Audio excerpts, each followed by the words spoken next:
పాస్టర్ల బూతులు మాట్లాడొచ్చు. ఎవరు పాస్టర్ల బూతులు మాట్లాడొచ్చు. మాట్లాడకూడదు. మరి మీరు అఘోరిని ఆ కొడుకు ఈ నా కొడుకు ఎందుకు మాట్లాడారు? నేను ఇంతకు ముందు మీతో 10 సంవత్సరాల నుంచి మీరు దేవుడి సేవ చేస్తూ అంటే ఎంత కోపం వచ్చినా కూడా బూతులు మాట్లాడకూడదు. నేను ఒక విషయం చెప్తాను. చెప్తున్నాను. పాస్టర్ ఎవరు బూతులు మాట్లాడకూడదు. బూతుల ఎన్నో, పోకిరి మాటల ఎన్నో, సరస్వతి బైబిల్ చెప్పిందిగా.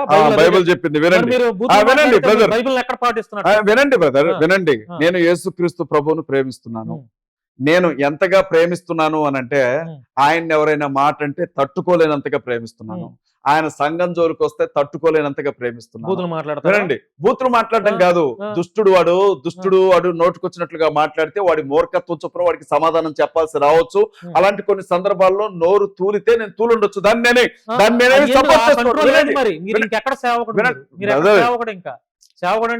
నేను సేవకుడినా కాదా అనేది నిర్ణయించాల్సింది క్రీస్తు, మీరు కాదు.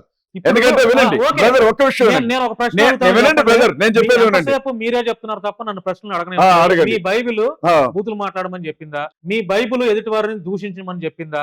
మీ బైబిల్ అసభ్యకరంగా ఎదుటివాడు ఎట్లా మాట్లాడినా కూడా వాడికి అదే బుద్ధి చెప్పమని చెప్పిందా?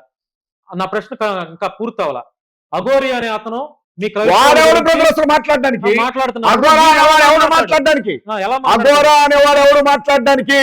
క్రైస్తవుల్ని, ముస్లింస్ని, వినండి బ్రదర్, క్రైస్తవుల్ని,